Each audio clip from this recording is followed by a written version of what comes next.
Conceptos teológicos básicos. Bueno, en el primer video les compartí una serie de recomendaciones sanas para leer la Biblia. Yo les digo sanas porque no pretenden ser una imposición religiosa, algo así obligado, sino que cada quien es libre de leer la Biblia como sea y a la hora que sea. Eso me parece bien. Aquí lo más importante es que lean la Biblia y que la estudien, ¿sí? Pero si hacemos la lectura bíblica un buen hábito y en orden, pues es obvio que nuestro aprovechamiento va a ser mejor. Vamos a mejorar en nuestra comprensión de lo que es la palabra de Dios. Y en el primer video, pues dimos esa recomendación, algunas cosas que usted puede hacer para mejorar en su lectura bíblica. Lo mejor de la lectura bíblica es vivir la lectura bíblica. Sí, no meramente quedarnos con el conocimiento o con la pura lectura. Porque leer la Biblia es bueno, pero estudiarla es mejor. Sin embargo, vivirla es todavía aún mucho más excelente. Los únicos beneficiados vamos a ser nosotros, pues vamos a mejorar nuestro oído espiritual para escuchar la voz de Dios. Una de las formas de escuchar la voz de Dios es precisamente por medio de la Biblia.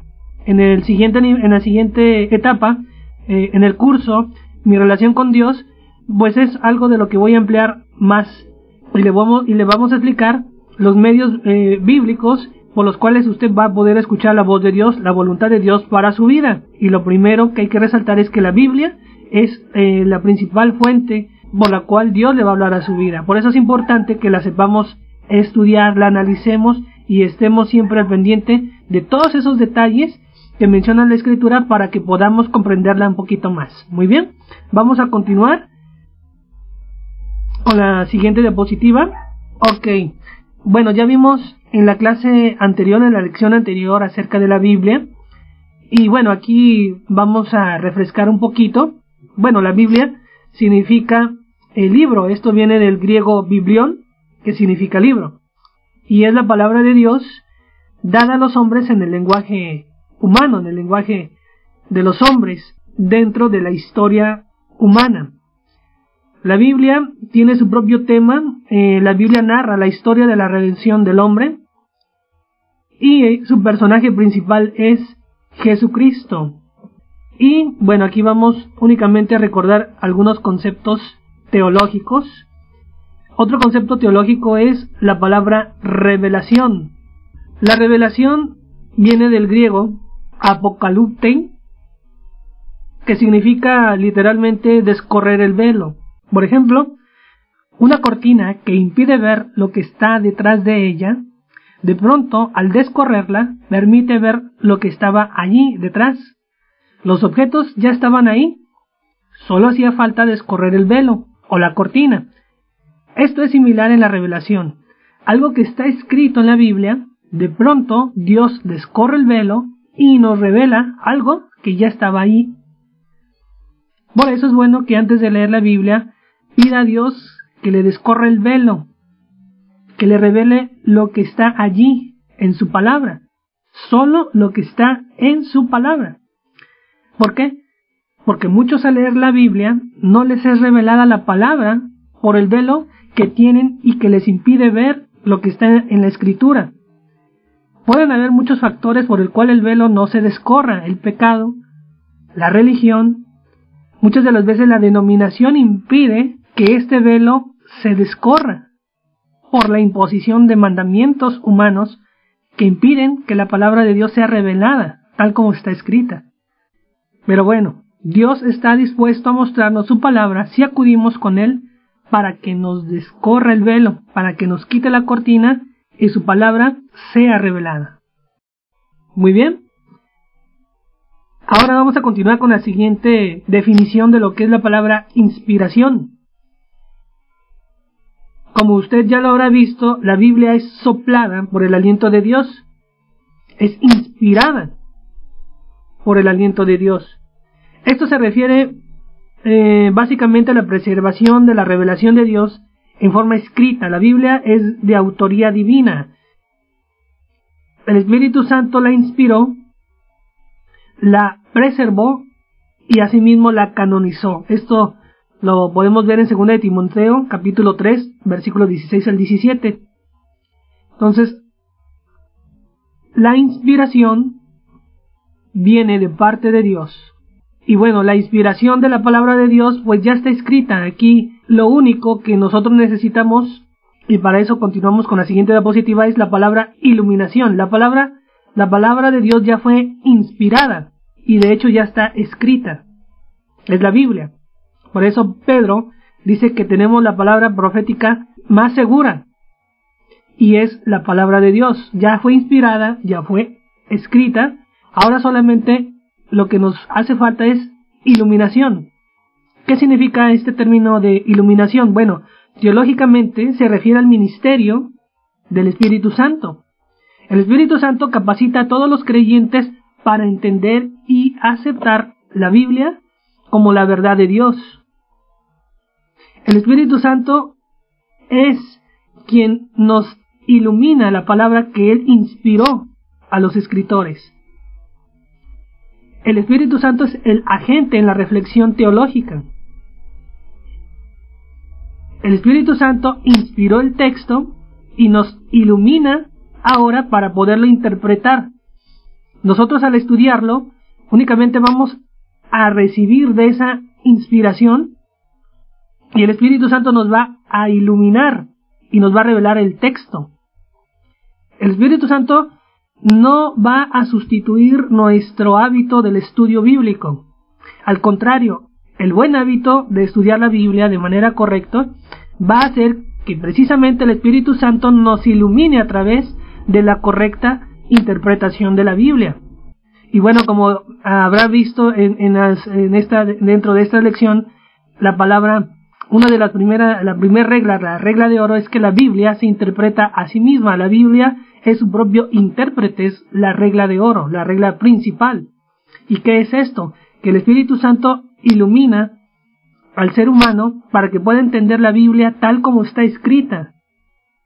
Y asimismo la revela, la enseña, la muestra tal como Dios la inspiró.